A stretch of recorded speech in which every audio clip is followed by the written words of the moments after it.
Last time we were in Daniel chapter 6, and we had been talking about how that Daniel had been promoted really to the high position, the highest position that you could have without being a king or the king's son.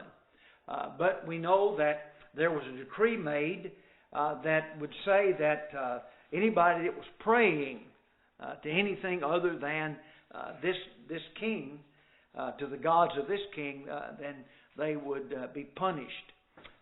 And of course we know that, as verse 3 said, that Daniel was preferred above all those other leaders, those presidents and princes, because of that excellent spirit that was in him.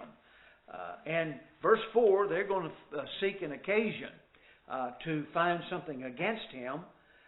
And then we come down to verses 6 through 10.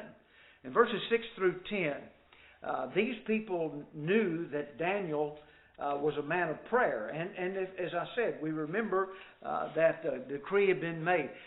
When a decree was made by the Medes and Persians, how could it be changed? Could not be changed. And so they had a decree made that could not be changed. In fact, the wording there that they have in this is that it could not be altered.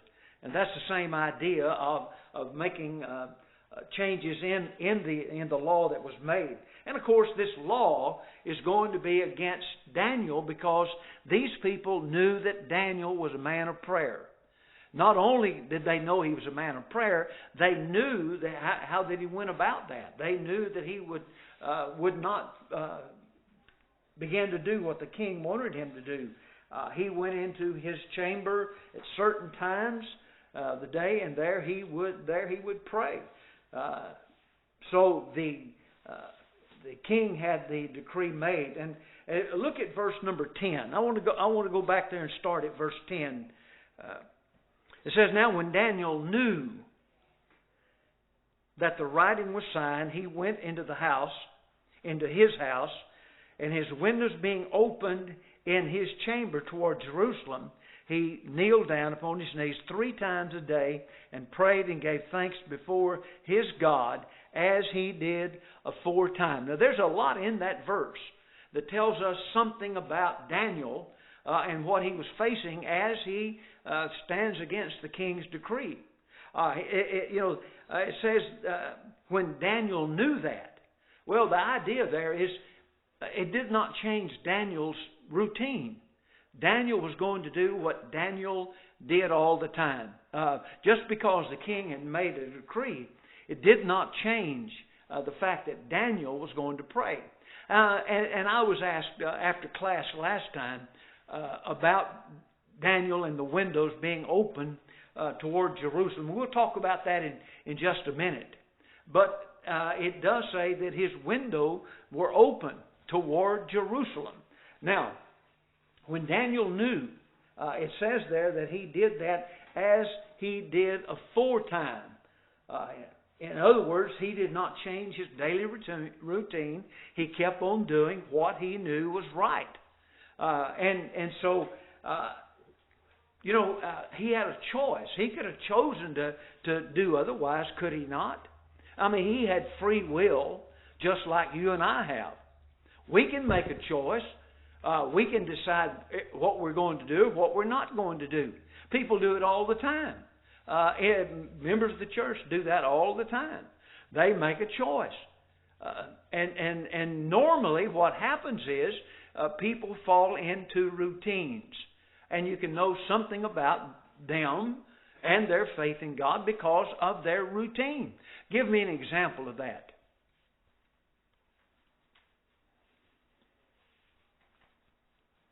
What routine do you see people have that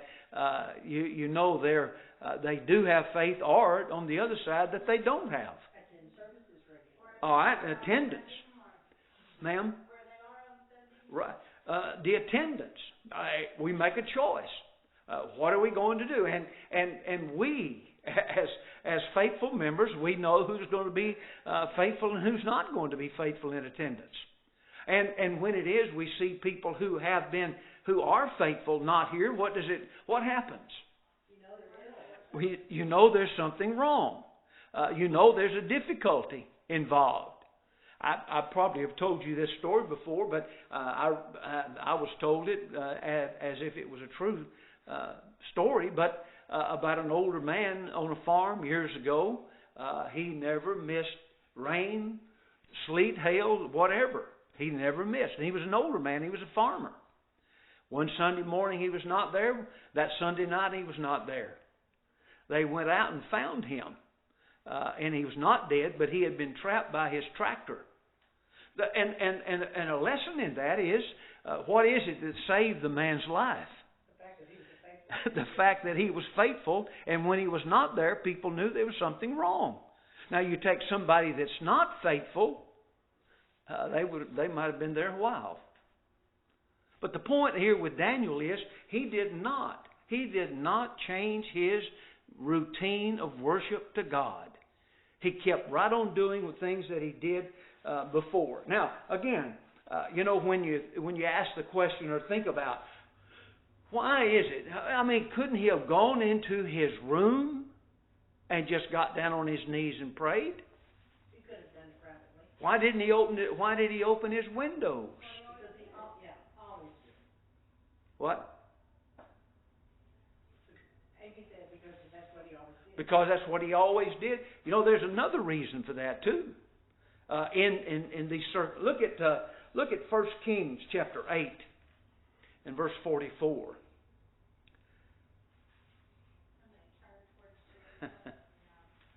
Yep. Verse 44 says, if thy people go out to battle against their enemy, whithersoever thou shalt send them, and shalt pray unto the Lord toward the city which thou hast chosen, toward the house that I have built for thy name. Now, you don't read about always people speaking about prayer and facing Jerusalem, but we do have examples where that's spoken of. And many times, like with this, there's a difficulty involved. They're going out into battle. Now, in the New Testament, we do not have instructions as far as posture or things like that. We're just told to pray and be reverent, and how we're to pray, to whom we're to pray, for what we're to pray. But even in Psalm chapter 5, in verse 7, there it says, but as for me, I will come into the house into the multitude of thy mercy, and in thy fear will I worship toward thy holy city, or thy holy temple. The idea is what? And where was Daniel? Captivity, away from the place that those people loved. How much did they love the city of Jerusalem? Do we have any examples of any Bible character that demonstrate his love for that city? Well, we know that cupbearer cried. Nehemiah, he was so perplexed when he found that the city of his fathers was lying in ruins. He was so perplexed about it that his countenance demonstrated his inner feelings toward that. Yes. I think that's when the conflict with the Samaritans began, because the Samaritans were there when they were in captivity. When Nebuchadnezzar carried them out, he brought people in to occupy the land the whole year, the whole time frame that they were gone. Yes. Oh, I thought you had your hand up. Yes.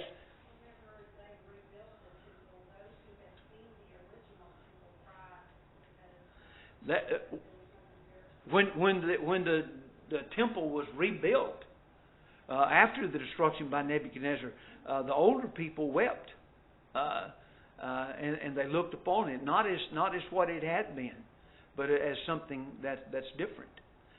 So you look and see there that there was a reason, and we said choices.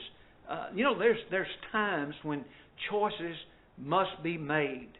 Now, what have we said about choices? I hope you have this in your mind, because I think it's one of the greatest tools we have in overcoming sin.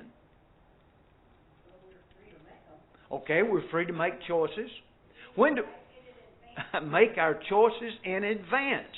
You don't wait till you get to the temptation to start deciding, well, what am I going to do? Daniel had been doing this time and time and time again. That was his custom. That's what he did. And the choice was not after the king had done this. He had been doing it all the time. And he was going to continue to do that. Now, he did choose to go against the king's decree, but Daniel made a choice. Yes? Don't you just know that those guys were waiting to pounce in his Oh, yes. room and catch him doing it? They didn't think he would have the integrity just to do it. That And in plain sight, as he always did. they were trying. Those people were trying to entrap him, and like I said, I believe they knew what he was going to do, and so when they suggested that this decree go out, they knew what Daniel's custom was. Amy? I was just going to say that as a younger man, he wouldn't eat the king's food either. He made the choice to eat his own. Right. When he did not partake of what the king had to offer. Yes, Bodie? I'm not too sure I'm understanding this decree and how it entraps him. Let me read it here. Consulted together to establish a royal statute and to make a firm decree that whosoever shall ask a petition of any god or man for 30 days, saveth thee. I'm not sure I'm understanding that part of it. Well, what they did, Bodie, was they were trying. They knew what Daniel was going to do. So they had the king. They went to the king and asked him to put this in place. It was not something that was a. Nobody could pray for 30 days? They could not pray except to his. Yeah. I'm They, wondering how the king signed off on that. I mean, because he liked Daniel, right? right. We're going to see here in a minute. But the thing about it is, they go in and they make the petition. And he's going to say it in a little bit as we come on down. You know, he's going to try to find a way to change it, but he can't change it. That's like over in the book of Esther. Haman got the king to make a decree that on a certain day, all Jews in that kingdom would be killed. Now, who was one of the Jews that he was going to have killed? His wife. But he couldn't change that decree. But how did he overcome that decree? He had another decree made that the Jews could protect themselves. Before that, they could not. They would just be overrun. But now they're going to fight, and there's going to be some that join them in the fight. So a decree was made, and like it says, Bodie, I think the idea is he did not think very far ahead. We talked about these kings and their pride. Here these people come and say, why don't we have a decree that nobody can pray except to you and to your gods? Well, that sounds good to a king, doesn't it? They were flattering him. Yeah. And it was all of them, but Daniel. It was all the higher ups. They were all trying to entrap him. And as we said, they knew what Daniel did, what he would do. And so they were going to have him because they were jealous of him. I mean, as we started reading tonight, he was above all of them. But now we can take him down by getting the king to make this decree, going in there and giving him flattery. Nobody can pray to anybody but you and to your gods. Well, that sounds good to me. But see, he forgot about old Daniel. But Daniel didn't forget about his God. So when we come back, as we said, the choice, Daniel had to make a choice of serving God or the king. Look over there to Acts chapter 4 for a minute. In Acts chapter 4, and we'll look at chapter 4 and 5, a couple of verses, because Peter is a good example. And Peter didn't have to stand around and say, well, what should I do? He didn't wring his hands and say, I don't know what I ought to be doing in this circumstance. They told me I could not speak any more in the name of Jesus Christ. I couldn't do that. But if you look at there at chapter 4, verses 18 and 19, here the Bible says, and they called them and commanded them not to speak at all, nor teach in the name of Jesus. But Peter and John answered and said unto them, whether it be right in the sight of God to hearken unto you more than unto God, judge ye. Well, he just said, you think it's better for us to, obey you or obey God. And so, he made his choice. But then if you go to chapter 5, Acts chapter 5, there in verses 27 through 29,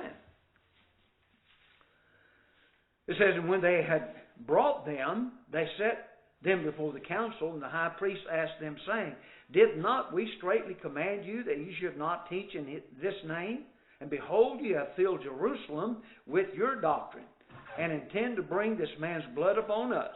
Then Peter and the other apostles answered and said, we ought to obey God rather than men. They said, you can't do it. He said, we will.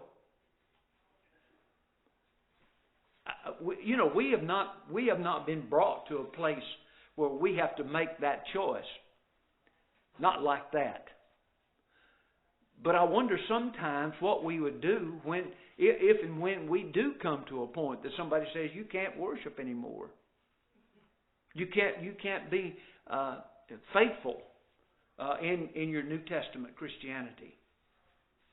I've known young people who have obeyed the gospel and been in great trouble with their families. I've known some who would have to move out of their homes into other people's homes because they had obeyed the gospel. Choices sometimes have to be made. Daniel, of course, he made a choice here that certainly was the right choice. In verses 11 through 15, notice there where he says, then these men assembled and found Daniel praying and making supplication before his God. Then they came near and spake before the king concerning the king's decree. Hast thou not signed a decree that every man that shall ask a petition of any god or man within 30 days, save of thee, O king, shall be cast into the den of the lions? The king answered and said, the thing is true, according to the law of the Medes and Persians, which altereth not.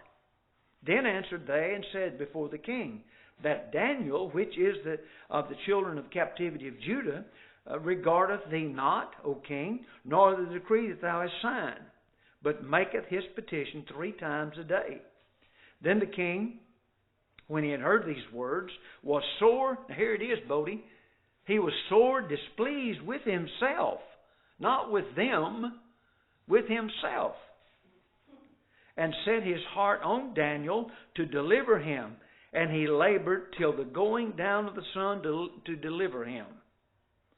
Then these men assembled unto the king and said unto the king, know, O king, that the law of the Medes and Persians is, that no decree nor statute which the king establisheth may be changed. Well, again, there's the situation. The decree has been made. And he says, the king said, well, it altereth not.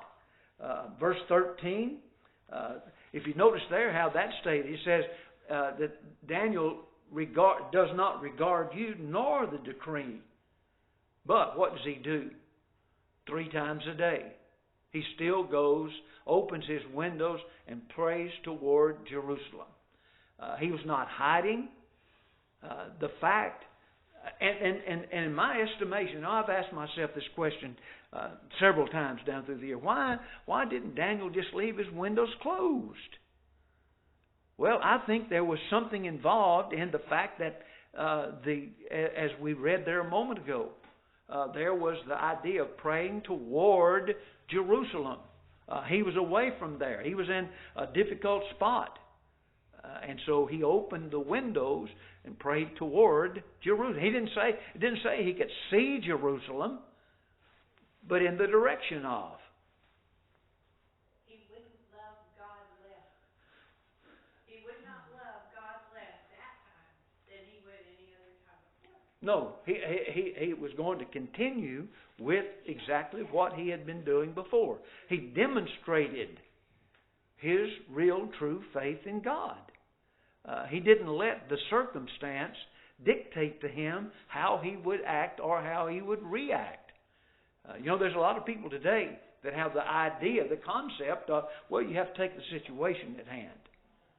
Well, that's a thing called situation ethics, where you change from situation to situation. But of course, that's not the case with New Testament Christianity. Again, there in verse 14, when the king heard, he was displeased with himself. He could not. He had tripped himself up with his own pride. We've talked about the king's pride. Those kind of kings, as they were so prideful. He was hasty in his decision. Look what it's going to do to me. You would think that he would try another way to fix that. Fix as well. If I'm throwing Daniel in there, y'all are going with him. Well, the thing about it is, the thing about it is, the decree was violated by Daniel. And he had to do this. He had to do what the law said. And of course, he's going to, he labors, it says there. He was hasty. And the thing that made it impossible for the king not to punish Daniel was that this law was unchangeable. It's kind of strange that I'm sure that must have been a practice of doing things. Yeah, it was not something that was written in stone, but it was tradition with these kings. That's just what they would do. You don't read about that. And it was the law. It was the law that they had to do that. Well, I'm saying, but the law was, when he made it, it couldn't be changed. But it had to start somewhere. It wasn't something that you see throughout all the kings here. You look back at other kings and decrees that were made. It was the Medes and Persians. Babylonian, that we don't read about that. They keep speaking over and over about the law of the Medes and Persians. So it must have been within the confines of those kings. That's what I'm trying to say. That those leaders, because it was the law of the Medes and the Persians. Anybody else? The things that have taken place with that king, like remember the fiery furnace, the sorcery, they had to come, they heard the noise, they had to bow down. That's happening today with a whole entire group of people. Well, Who call themselves Persians. And so we also have this other activity that they did where, they can't have any other god over somebody, or they get injured, or, their health is in jeopardy, or their life is in jeopardy. right. And that's just continued through. Well, I don't know if you remember, we were talking about Sunday morning about the fact that it's just like the religions of the world today, and I don't care which one you pick. They decide what their rules are going to be, and it's within the church today as well. Congregation after congregation, they're just doing things because it's something they want to do. And the point, though, is they get it started, and what is it going to become? It's going to become a custom that's carried down through the ages. Yes. So we have lots of people that come in the house that help take care of them or for very physical things. And the other day, God bless Carol Dawn, I called her when I was looking for some scriptures. I could only find one, but she knew some more, and they were through the book of Galatians. And because this LDN that comes in and checks on Mother every other week, and does meds and stuff. And she's already told me in the past how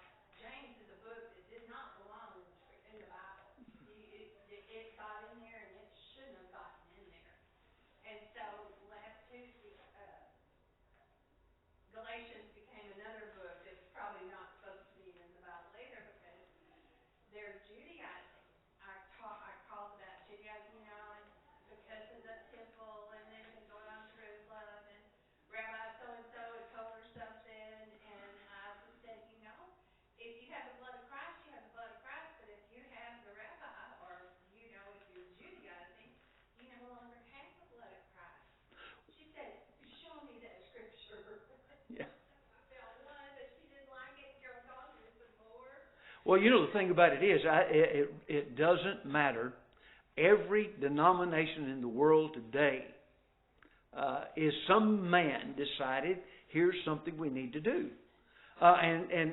They put it in place, and before long, what is it? It's the doctrine of that particular group of people. One of the most prevalent, I suppose, or I shouldn't say prevalent, or one that stands out the most, is the Mormon church. Here comes one man along, and he changes. He doesn't change just a little bit. I mean, he changes moral laws, and people just follow it, and it becomes something that it's written in stone. It's something that is going to be there. And even with that religion, the Book of Mormon didn't completely do it, and then the Pearl of Great Price came along, and then they added the Doctrines and Covenant, and they got all three of them, and they all three contradict one another in certain spots and places. But you take congregations today that are doing things. Why do they do them? Because somebody is putting things in place, and sometimes it's because a little bit of patting on the back and prideful things. An elder says, "Well, I'm an elder. I can do that." Well, you may be an elder, but you have to follow God's will rather than your own way, your own will. So you have to look back at this and learn from it. And there's a lot of places today that's not learning that at all. Instrumental music. How did that get in the church, do you think? How do women in leadership, waiting on the Lord's table or prayers or whatever, how did that get in the church? Or imitating false teachers, or pride it's sad to say, sometimes an eldership is run by one of the elders' wives. That's happened in the past. And so you get all kinds of things, but it all comes back to this kind of thing. A change comes along, and before long it's written in stone, and that's how we've been doing this forever. So that's the way it has to be. This king has found himself in a difficult spot. He cares for Daniel, but he can't break his law. He can't break the law that has been put in place. Look at verse number 15 again. Daniel 6 verse 15 says, "Then these men assembled unto the king and said unto the king, Know, O king, that the law of the Medes and Persians is, that no decree nor statute which the king established may be changed." Now, I wanted to go back to that because what did they bring up? They didn't say, your law, Darius. They said the law of the Medes and Persians. That's the law that's been in place. That's a customary law that's there. So, in verse number 15, it's always strange to me that if I were a king and I made a law and then I didn't like that law, that I couldn't decree it to be changed. Well, if he did, but he was not. but they could not. But they could not. A lot of things would happen along the line with those kings. And we talked about back over there in the book of Esther, Esther chapter 8 and verse 8. It says there, "Write ye also for the Jews, as it liketh you, in the king's name, and seal it with the king's ring. For the writing which is written in the king's name, and sealed with the king's ring, may no man reverse." So there we find the same thing. We were talking about that a minute ago. In verses 16 and 17, what do we find? Verses 16 and 17, we find the deed. It says, "Then the king commanded that they brought Daniel and cast him into the den of lions. Now the king spake and said unto Daniel, Thy God whom thou servest continually, He will deliver thee. Now, that's kind of a strange statement, is it not? The king said what? God will deliver him. Do you think he was making a factual statement, or do you think he was making a statement kind of like with Shadrach, Meshach, and Abednego earlier, where the king would say, "And who is your God?" I think he thought he was making a factual statement. Well, he's going to be surprised, though, when he comes and finds Daniel not dead. So, yeah, I think the point that he's saying is maybe it is the case that your God will save you. I think what he's saying is, my conscience doesn't want to really think about what's going on here, so let's just kick this can down. But then we go on there in verse 17 where it says, and a stone was brought and laid across the mouth of the den, and the king sealed it with his own signet and with the signet of the Lord's, that the purpose might not be changed concerning Daniel. So he secures where Daniel is placed into that lion's den. Another thing, you think this king might have had some information about what happened to Shadrach, Meshach, and Abednego. It's not been that long that he would know that the God of these people had preserved Shadrach, Meshach, and Abednego. So much so that Nebuchadnezzar made a change, did he not? His mind changed toward the God of Shadrach, Meshach, and Abednego.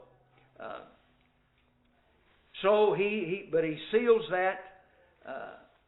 As we said, I believe that his desire was hopefully that Daniel would be saved, because, as it said, it bothered him so much so that he thought about it and thought about it and thought about it. Just had no way he could change it.